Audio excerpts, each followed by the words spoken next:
Oh, really? How's that? What's up, everybody? Howdy. Thank you so much for being here. As you can tell, I am not Maddie, but we're gonna get the show on the business, on the road, out of order. But first, let's begin with an opening prayer. I'm gonna go for Dome, just because that's how I was raised. So let's do it.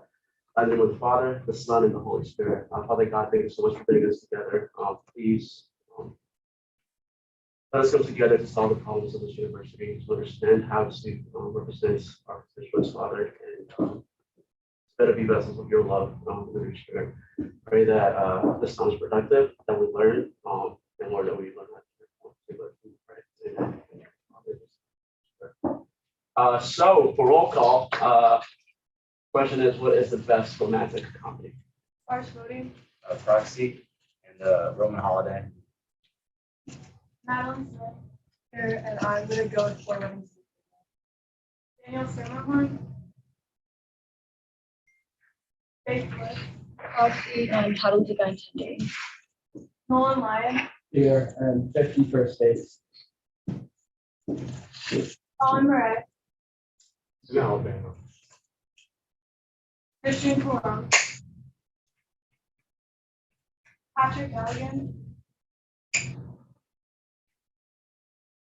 Annika Barron. Here, and you've got it. Bella Middleman. Here, the Princess Bride. McLean Fro. Maddie Means. Of Proxy. Love Actually. Emma Epstein. Here, I'll go with the proposal. Isabel Karen. Proxy. 10 Things I Hate About You. Cooper Schultz. Here, with the big red dog. Benjamin Earhart. President, I'm gonna second the Princess Bride. Abraham Figueroa. Madeline Kosabuki. I'm here. I'd say Wedding Crash. Mary Griffin. Zoom, here on Zoom, and How to Lose a Guy in 10 Days. Haley Wall. Here and the proposal. Christian Yoder. Here, I'd say Love Actually. Ryan Curtis. Luke Blazek. Lizzie Martin. Here, 51st Dates. Veronica Slevin. Proxy of the proposal. Elizabeth Gonzalez.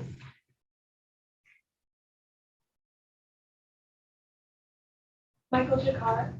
Here, Megamind. Zachary Cortez. Here, Crazy Rich Asians. Will Kennedy.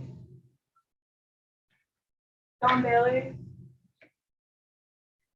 Ava Downey. Mary DeVoe.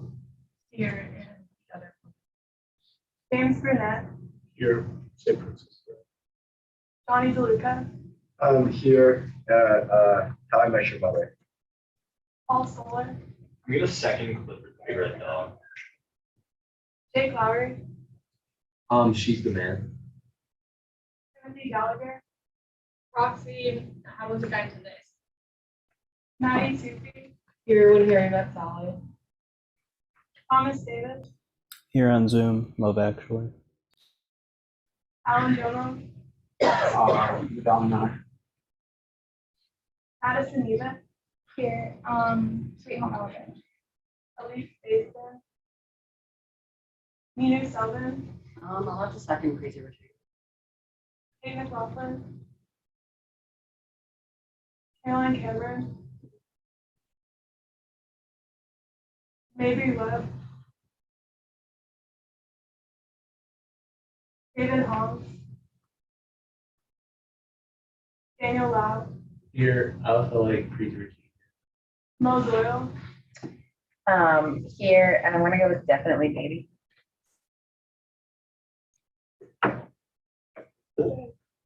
Hold on, movies. I've refused to watch that one. I was like, I'm today, refused to watch that, but maybe one day I will. Before we actually go to the approval minutes, there's something really important that I think is important to bring up.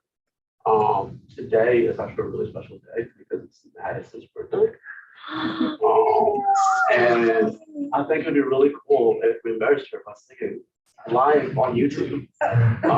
So before we approve the minutes, we're gonna hit this. I know it's on the agenda, but happy birthday to you. Happy birthday to you.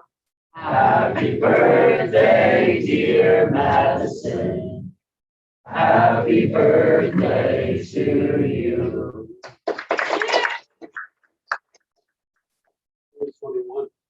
2021, so I don't know what that means, but it's magical. So thank you so much for approving that motion. Next, we have the approval of minutes. The minutes are on the agenda. Are there any corrections to the minutes? Seeing that they are none, minutes stand and are approved. Next, we have something special within our executive announcements. We have Kevin Wong here. He is the Director of Campus Technology and Innovation for this student government. With some updates regarding mobile IDs. So, before Kevin. Thanks, Alan. Guess I can just sit here and talk. So, thanks all for having me today. So I really came here to talk about this resolution, which was passed last year. It says March 24th, 2021, my predecessor, Mike Credo, Director of Campus Technology and Innovation, issued a resolution, and that resolution was passed, requesting that the Campus Card Office and Office of Information Technology integrate contactless student ID cards into smartphones using respective mobile wallet apps, which is pretty exciting news. And so what I came here to talk about today is the updates that we have on this, because this was, I guess, roughly half a year ago.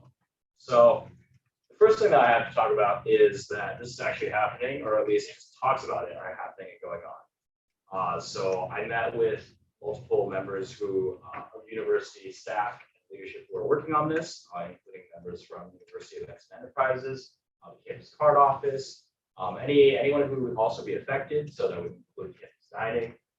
Students talk about, I guess, the effects to their individual operations for this transition. So I guess to quickly go over where we're at right now is University Enterprises and Events operations team is building a recommendation to deliver to university leadership on this whole project by the end of the fall semester.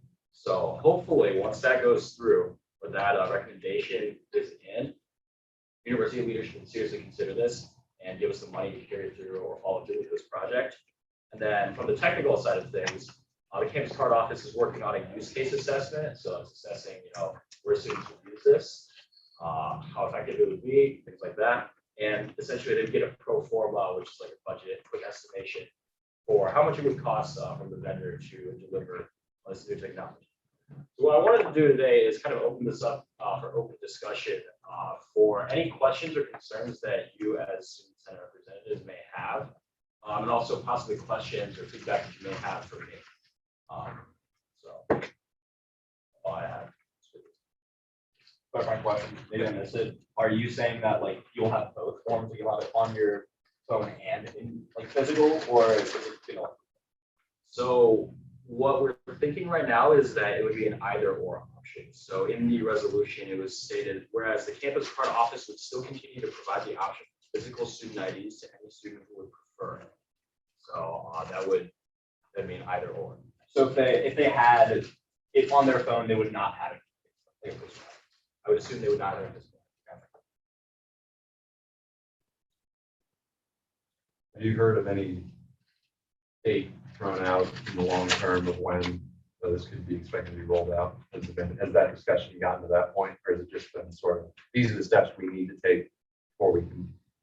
I don't have an accurate date. It's just we are currently through the very early stages of this in discussion.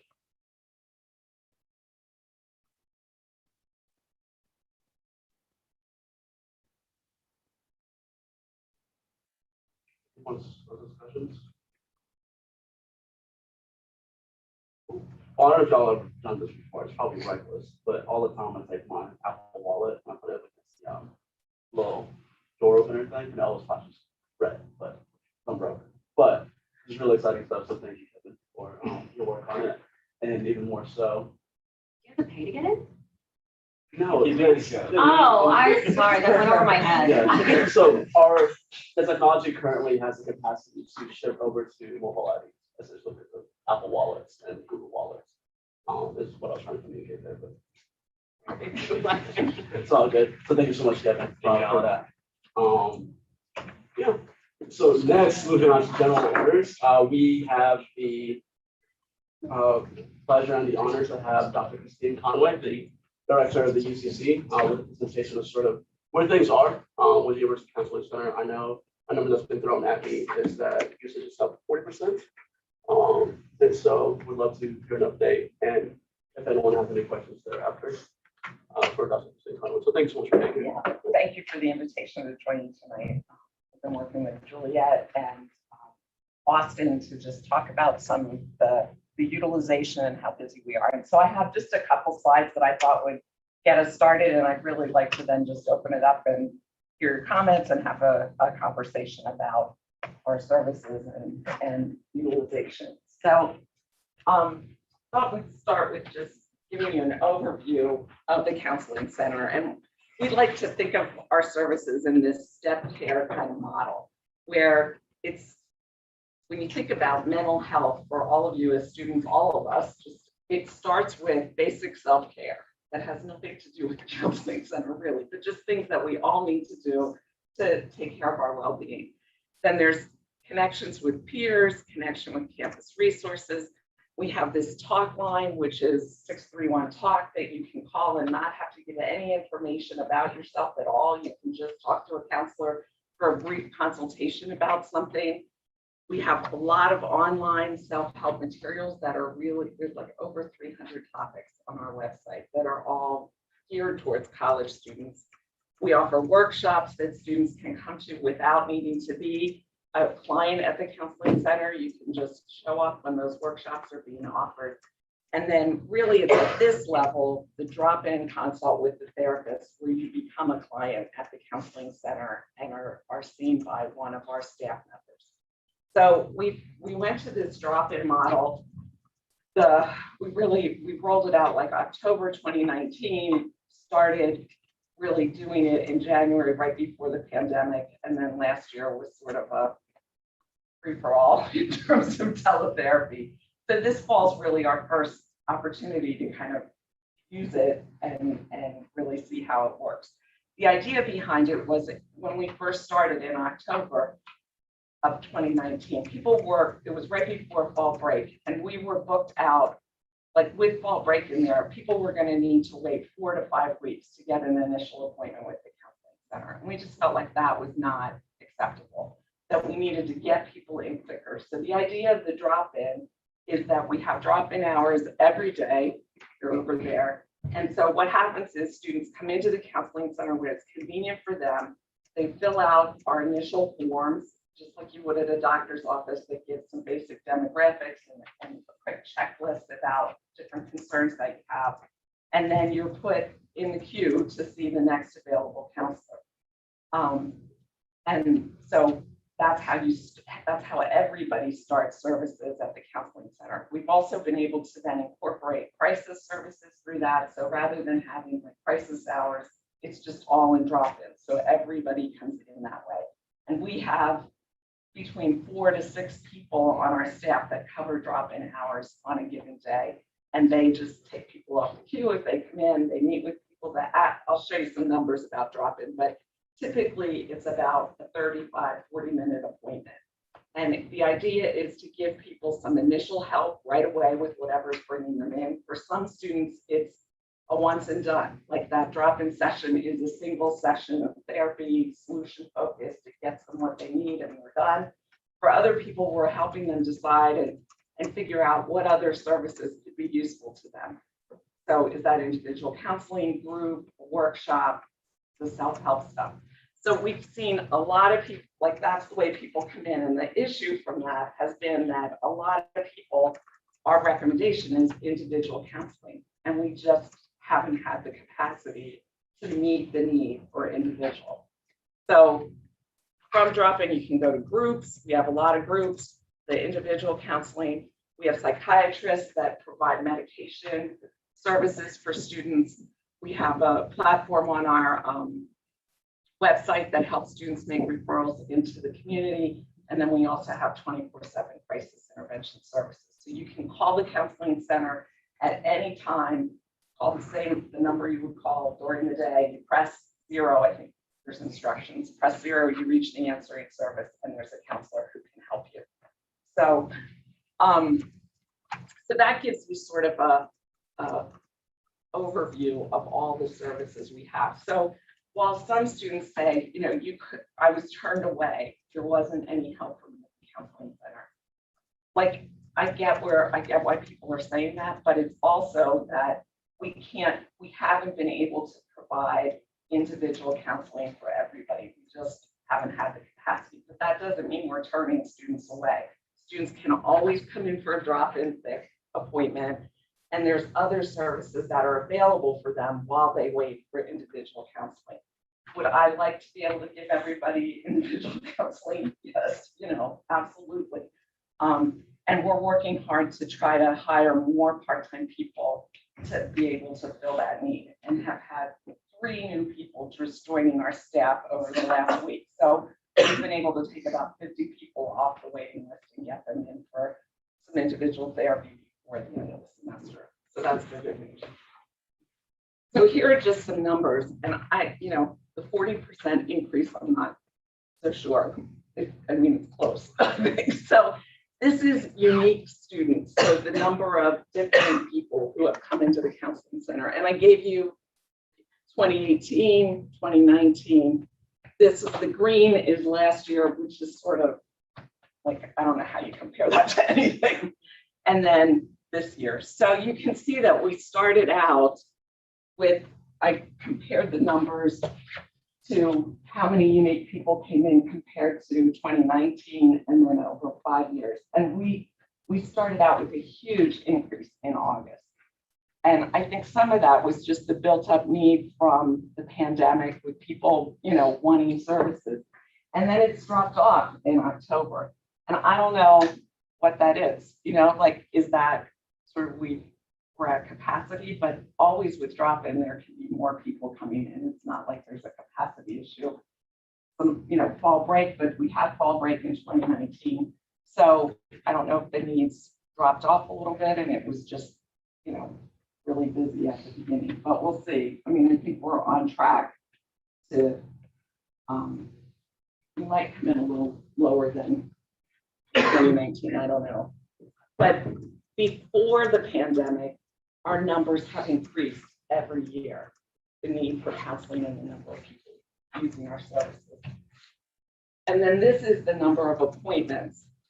So you can see again, it increased about 30%. And then we were down a little in October, but still a pretty significant increase over 5 years. So, we are looking at staffing and do we have enough staff to provide for the volume of people that are coming in? Then this is just the drop-in information. So it tells you the number every week, starting the first week of school, and August is not spelled right there, but the number of students served, the wait time, and the length of the appointment. So certainly when some students come in, the wait time is more than an hour. But in general, the average wait time in a week is around 30 minutes, which is pretty good. There's a lot of illness that's going around, and we're susceptible to that too. So if we have 5 people covering drop-in and 2 of them are out sick that day, the wait time's longer because other staff they have appointments scheduled and it's really hard to shift people around. But we do the best we can, and I think it's not bad to wait 30 minutes to see somebody. And then the average length of the appointment is around 35 minutes. Fall break, the wait time was a lot less. You got a little longer with people because we had more time. So, but in general, I think, it's pretty good. But the volume here, is really higher than what we saw in January when we first rolled this out before pandemic hit. So, and then I just thought I'd share with you some of the things that we're working on. So we've worked to hire some new part-time people. I was really pleasantly surprised that we've gotten some really good clinicians who have experience in college work and are experienced clinicians to join us. So that's exciting. And then these are more things that have been ongoing, what we're working on. I'm just starting my 3rd year as the counseling center director. And you guys weren't here 4 years ago, but the counseling center staff had been very stable for a very, very long time. People did their whole careers at Notre Dame. And that was great, but the issue was that everybody reached retirement at the same time. So there has just been a real turnover in staff. And then last year with the hiring freeze, it made it really difficult to hire people. So we hired 6 new people to start this fall. And this is the first time since I've been in this position that I've had a full staff. So that's been good news, but we're also finding that it's not enough staff, that the staff hasn't increased in the last couple of years either, while the demand has kept going. So that has been one of our priorities, is to just get a full staff, get things stabilized. We've really been trying to work on increasing the diversity of our staff. We hear from a lot of students that they want counselors who look like them and who understand their experience. And that's not the easiest thing to recruit diverse professionals to the South Bend area, but we're having some success with that. And I'm really pleased about that. And it's something we're committed to continue to work towards. The drop-in services, I think, increases accessibility. And we're also trying to encourage students to use that as like help when you need it for like I said, single sessions or solution-oriented things. Not everybody needs individual therapy. They need to talk to somebody once in a while, Some people, that's good enough. Some people do need individual therapy, and we need to be able to provide that when that's needed. But the drop-in allows for this other option. But we've also been working the last year on trying to make psychiatric services more accessible. So for any of you who know how the counseling center works, the policy has been that to see a psychiatrist at the counseling center, you need to be in counseling with one of the therapists at the counseling. And if you have a therapist off campus and you need psychiatric services, you either get those off campus too, you can't see the psychiatrist at the counseling center. Well, psychiatrists are really booked, and it's very expensive to see a psychiatrist, and it's not easy to get an appointment off campus. So the health center was also providing psychiatric care for students who wanted to not be seen at the counseling center. So there were these 2 systems for psychiatry, and sometimes there was a longer wait at health services than there was counseling center. It just didn't make a lot of sense that you could come in different ways and be treated differently. So we've really been working with health services to get it all combined. And in January, all the psychiatric care will move to the counseling center. You won't need to be in counseling at the counseling center to see a psychiatrist. You can have an off-campus therapist. You can see your therapist at home and still see the psychiatrist on campus and have access to medication pretty quickly. But there'll be one system of scheduling, one system of doing everything. So that's a huge win. We're trying to increase our group offerings. And, this is a hard sell for some, in some ways, because people want individual counseling. But group therapy is really appropriate for a lot of student issues. Like if you're having trouble in relationships, or if you have social anxiety, like groups are a way that help you confront certain issues and just work on those in the context of being with other people. And it makes treatment move faster. You can help other people. You get help not just from the therapist, but from a group of people who are all dealing with the same issues. So while lots of times students aren't real thrilled about group, once they've tried it, it can sometimes be really helpful. And we're also trying to have more skill building groups. Like we find that distress tolerance skills or emotional regulation skills are really helpful for everybody. Well, if I'm sitting in my office and I'm teaching them to you and you're in somebody else's office, like if we put everybody all together, we can teach those skills to a group of people with one therapist in 1 hour, and then have more individual therapy available to other people. So we're trying to capitalize on that. We always want to be thinking about barriers to seeking help. You know, we've gotten a lot of feedback from the student advisory board about just how confusing it is, which office you go to for what.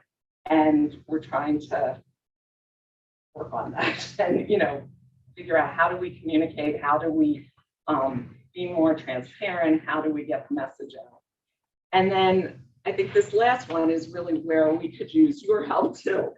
I think counseling centers, I've been doing this work for a long time. And, you know, 15 years ago, we were trying to get the word out about counseling centers. So it was always send people to the counseling center, send people to the counseling center. Well, we did a great job. And now it's campuses think whenever anybody's upset, send them to the counseling center. And that's, you know, we've hurt ourselves in a way, because it's not every issue is a counseling center issue. And the counseling center isn't the only body on campus that needs to be concerned about mental health. We all need to be concerned about that. We all need to be good supports to each other. We all need to care about each other. We need to encourage each other to take care of ourselves, do physical activity, stay connected, eat right, sleep right. There's lots of things that the whole community can do, and the academy too, you know, in terms of setting realistic expectations. So we want to try to really make everybody responsible for mental health, not just, I mean, we certainly play a role, but we're not the only thing for that. And then I think in the, you know, as I'm looking ahead to next semester and next year, is what does our staffing need to look like to meet the needs that are here. So, you know, it takes, like, there's a cycle to hiring, and for counseling centers, we advertise in the spring and people start in August. That's typically how it works. So if people finish their internships or postdocs, they're looking for jobs that start on the academic year. So now's the time we're planning for next year and trying to fill in with part-time people in the meantime. So before I open it up, just going back to this, I didn't mention timely care. And that's the telehealth platform that the university has purchased for all students. It includes telehealth, so you can see a medical provider. It includes Talk Now, which is like a crisis intervention service for counseling. There's ongoing counseling you can schedule with a therapist for up to 12 sessions. There are psychiatry services available, and then there's health coaching. So that's something that's available to students, you know, that's sort of, universities buying it. It's separate from the counseling center, but it is a way that students can get some individual counseling while they wait for us or just instead of us. So I will stop and open it up to questions, but I hope that gives you just a little sense of like our services and where we are right now. I'd love to hear your thoughts, suggestions, comments. So how many like employees are there part-time versus full-time currently, and how do you see that sort of shifting like next year? Okay, so right now we have 16 staff members. There are 13 that work in the counseling center. 5 of those people are social workers and the rest are psychologists. And then we have 3 sports psychologists that are embedded in athletics. So they work primarily with student athletes and they have their offices in the JAC. So that's 16 of us. Then we have 3 interns who are PhD students from other universities who are finishing their degree, their training with us at the counseling center. So they see students. We have 2 practicum students who are counselors in Notre Dame's PhD program who are doing training with us. And then we had 5 part-time people. We've added a few more, so we have 10 total right now. So I mean, I think we'll always have part-time people. It's just like some of the new part-time people I'm hiring for 3 days a week. And that, you know, it's almost like 30 hours a week. So it would be better if they were full-time. So I'm not sure how to. No, that answers the question. I was more curious about the breakdown now. Yeah, and then we have when Dr. Troy moves from the health center to the counseling center, we'll have 3 psychiatrists. And then we just hired 2 nurse practitioners who will be there. And they all work very limited schedules, but 2 nurse practitioners who also can prescribe. So, and then 4 secretaries. I think that covers all of us.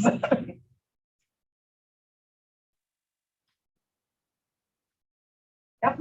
I guess I'm just looking for a little bit more of like breakdown of if someone goes into drop-in hours, what that looks like. But if you decide they do need like personal individual therapy, or kind of like how they're directed. I know you said there's a link to some of like the support that you are providing. Yeah. Great question. So usually the way that drop-in works is, you know, we tell people up front that we currently have a wait for individual testing, and that the purpose of this session is to give them some help right now, and then also help them develop a plan to address their issues. So in the beginning of the semester, we were able to walk people right up to the front and schedule them for the next appointment, which is the ideal and what I wish we could do all the time.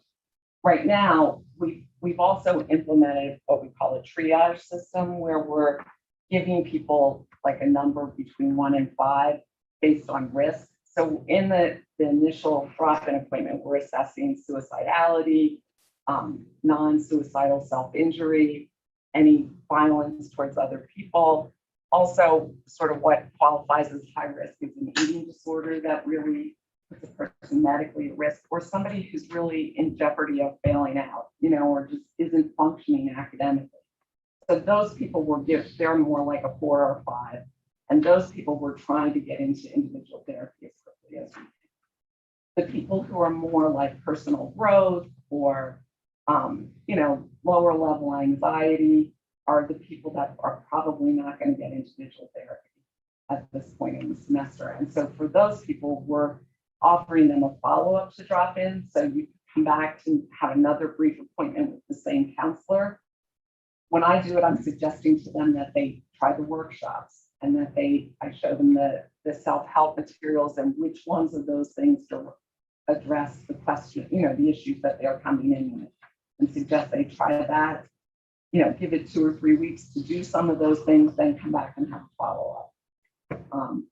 So that's sort of how we're trying to manage it. Like if somebody's really at risk, we don't put them on the waiting list. They'll get a drop-in follow-up right away so that we can keep eyes on them. So it's not ideal. You know, my husband has problems with kidney stones, and a couple weeks ago he had a kidney stone. We spent the morning in the emergency room, and then we were trying to get in to have it taken care of.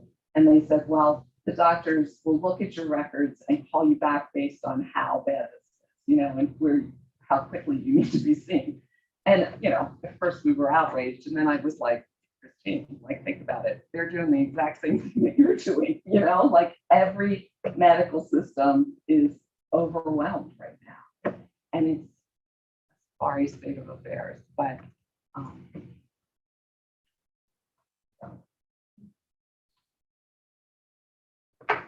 yeah.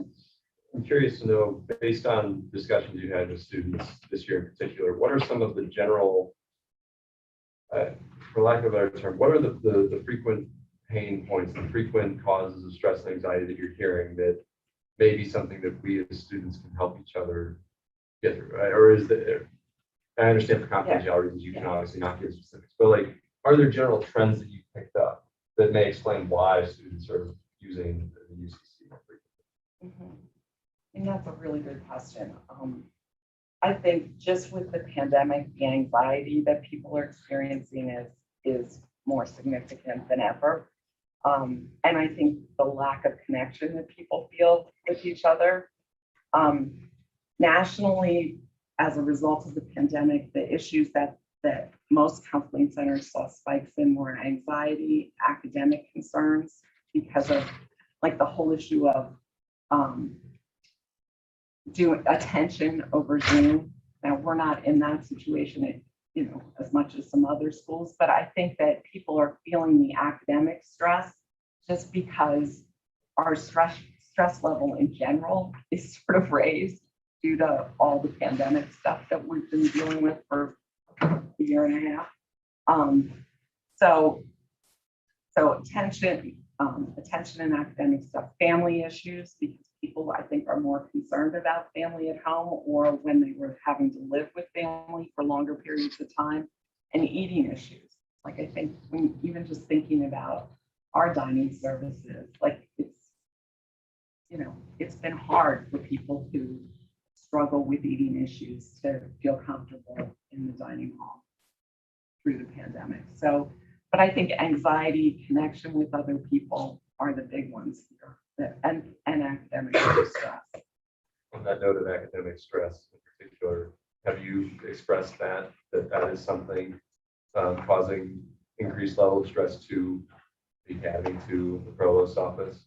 Kind of give them a sense of, hey, this isn't just students just complaining about a lot of work. It's a campus-wide trend in that sense. Yeah, I mean, we are giving feedback. I thought that last week there's a emotional or student emotional well-being committee that the provost and student affairs are doing. And I thought one of the students at the meeting made the comment like, why have all the messages about wellness that were out there last year just disappeared from the academic side? Like those things still apply.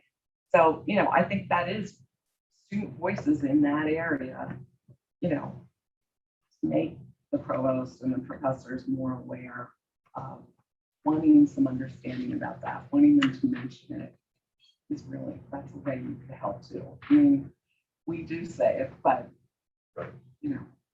everybody's saying it, it's a different thing.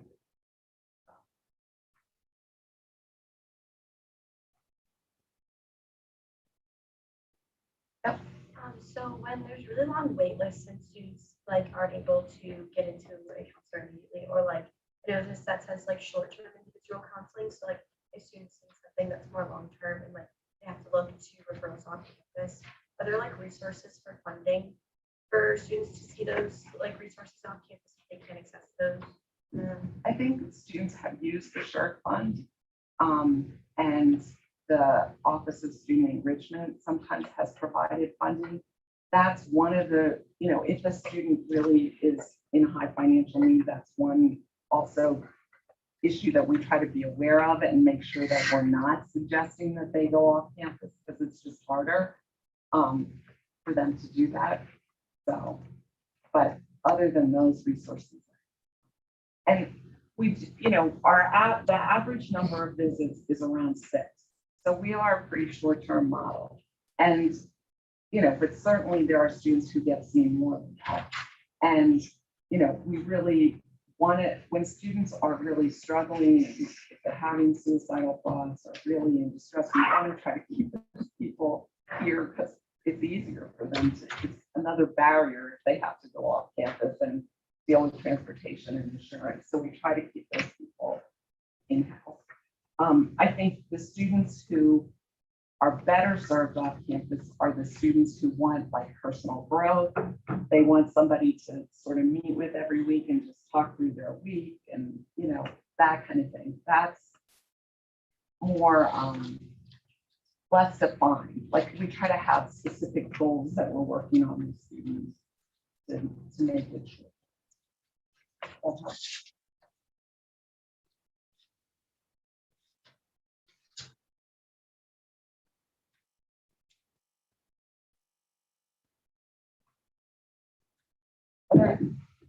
Sorry, I just want to know if 1 or 2 senators leave. Yeah, I believe one just left, so we're tight on quorum. So try to dig through it. Are there any suggestions that people have in terms of, any of these initiatives back up, if that would help, but just, things in terms of reducing barriers or how do we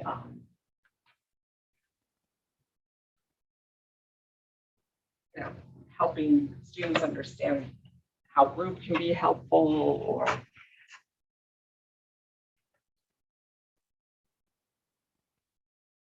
Yeah.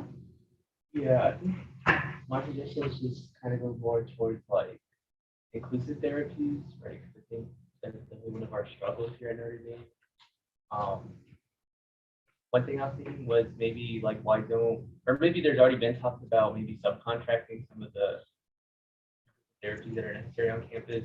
So I'm not aware if those conversations already happened, but I don't know. I just think it would be so much simpler if there was a way to send students who want that individualized therapy, especially if there's like specific issues related to race or like identity, right? That maybe our counselors can't handle to the fullest extent.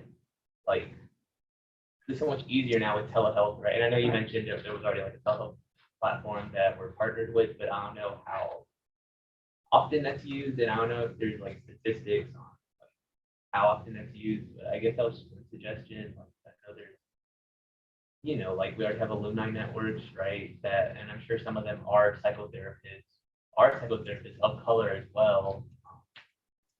That could be an option, or there's like websites now, like inclusivetherapist.com, that just like full list of just therapists specifically targeted towards these populations. And you know, I think one could argue like, oh well, insurance make that so complicated, right? Like, how are we gonna handle that? But at the same time, it's like I think it's really necessary. It would be something that we would pursue, right? And I think another suggestion would be having more like, I'm not completely aware of all the group therapy topics, but it would be nice to see sort of specifically targeted towards minority groups. I think, you know, there's already like so many disparities between usage of mental health therapies. Like white students are, you know, use it more than students of color, even if students of color like experiencing some certain issues more strongly than white students. Like, these disparities, and I think group therapy would be an easy. I mean, it's not like a quick fix, right? Like nothing's ever a quick fix, but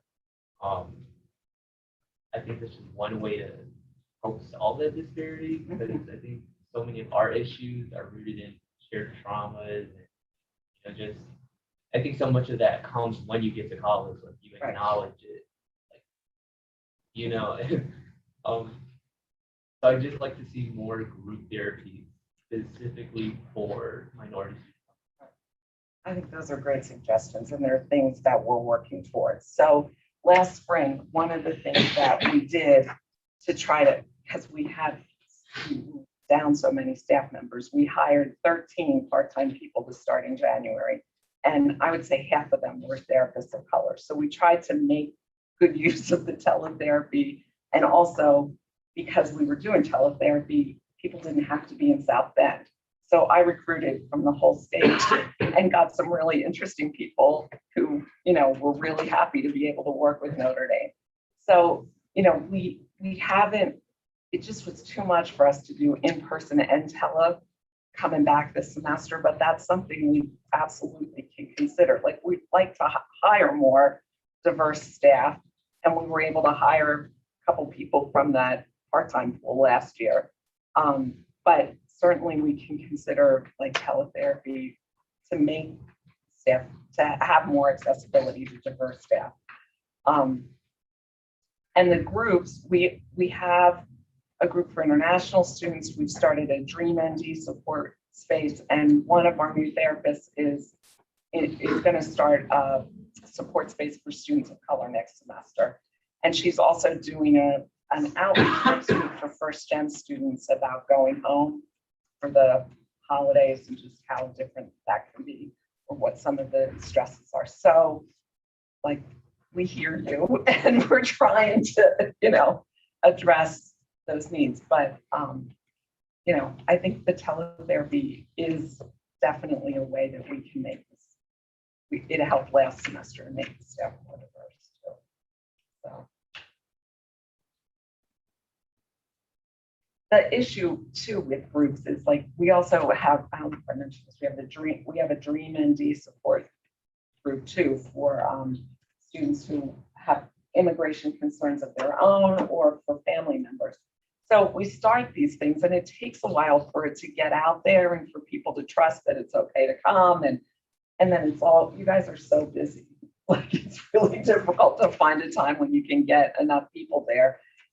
Then for us, it gets frustrating if people don't come, but we have to sort of hang in there to just let it get percolating and the interest to develop and take off. So.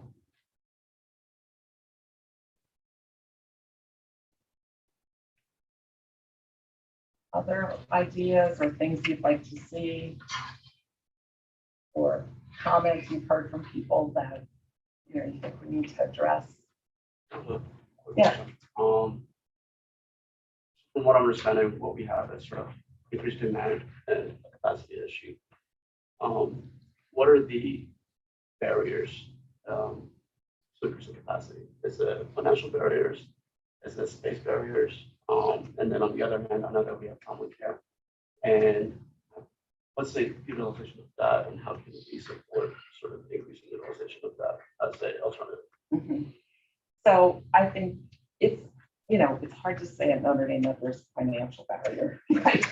I mean, but the issue is that it just takes time for the finances to get in line with what the need is, And so, I mean, I think that certainly Father Jerry's aware of the need. Like I was given the okay to hire as many part-time people as I can find to help meet the needs. So that's, we're getting financial resources. It was like, don't worry about your part-time budget, Chris, find people and get them in here to help.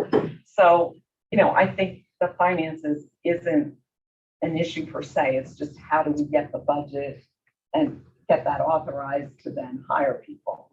Space is definitely an issue. Like we're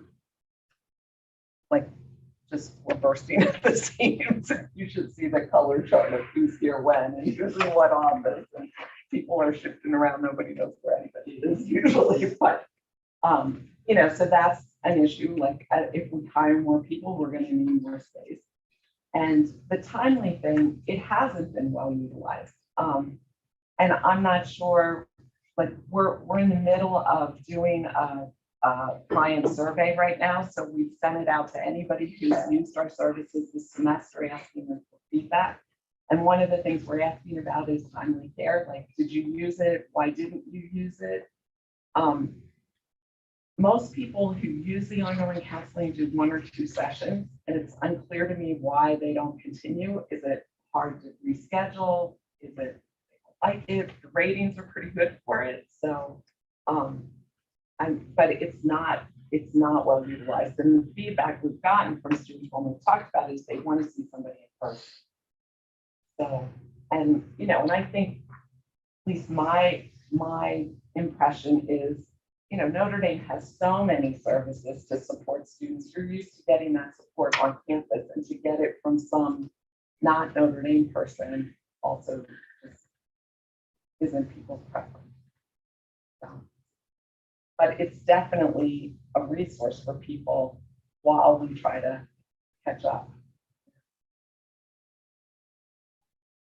And it's a great, last year, students used it because 10 weeks of being off, if you're in therapy and need that to be away from campus and not be talking to somebody for 10 weeks is a pretty big deal. So a lot of students used it during the break last year, but then once they got back on campus, they started doing telehealth with us.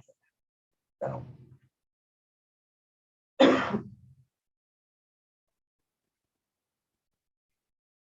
Does anyone else have any more questions / discussions, ideas for how to?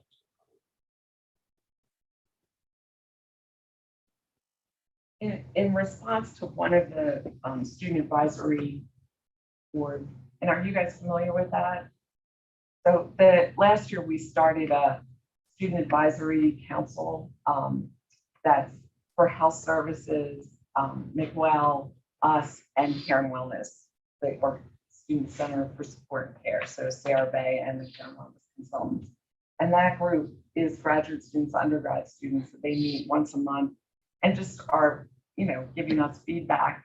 So that's, another resource to just think about if there's a way to partner with them in some comments. But one of the things people wanted was a way to give feedback to all the different offices. So on our website, the first page, there is a feedback form that anybody can fill out. And I'm happy to talk to any of you if you have a concern or, you know, have an idea and want to run it by me. Please don't hesitate to reach out. Juliet and Austin we're trying to update our website, which is a slow process just because it's tedious and time consuming, and there are other things that have had, you know, taken priority. But we're going to pass the, you know, some of the text along to them to just look at and see, like, does this make sense to students? Is it clear? What feedback would you have? So that's, I think, another way that we're hoping to partner with students to make things more accessible. Thank you so much. Yeah, thank you for having me. For your time and for the work that you do, especially when there's a lot of pressure. So thank you so much. Yeah.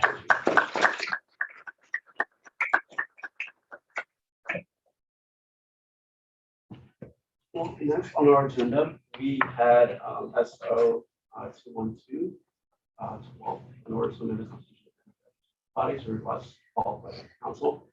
But I received a request from Mabry, authors to table because we were able to make it today.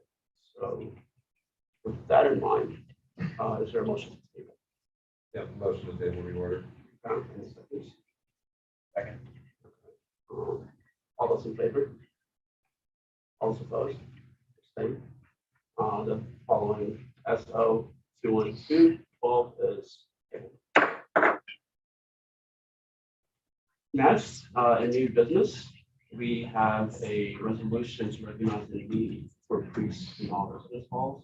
I'm for you to review that.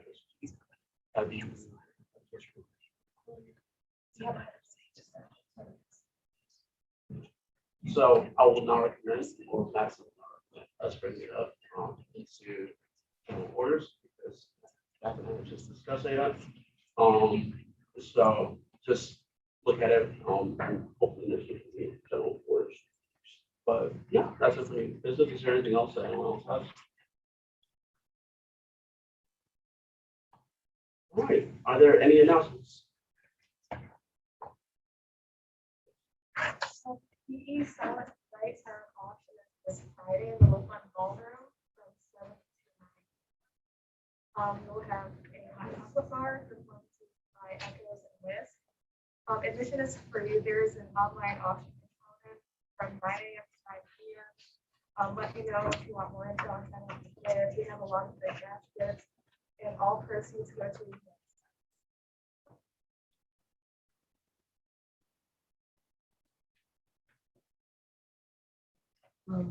I encourage everyone who got an invitation who wants to go the Student Voice Summit. Starting at 7 o'clock. Give your feedback on how you get assessed. If you hate tests, why not tell them? The Department of Sustainability is hosting a march for divestment tomorrow from 5 to 6 p.m. Starting on B-Bar Quad. There will be student speakers and 3 office letters. So please attend. We'll speak to David here since he's been announcing this pretty frequently. It's also tonight at 8 p.m. the spring election showcase. So if you have any constituents last minute want to pass it along, or if you yourself like to go, there will be plenty of current officials there to talk about election in spring. It's still Sub-Spirit Week. There's 2 more days left, and you can still submit all your photos and stuff in your Spirit Week here through our hotline, and you can win an election sooner, which is exciting. Also, Christy Cafe tomorrow, 8:30 to 10:30. The Echoes. Any announcements? All right, is there a motion to adjourn? Any second? Second. All those in favor? All those opposed? Stay.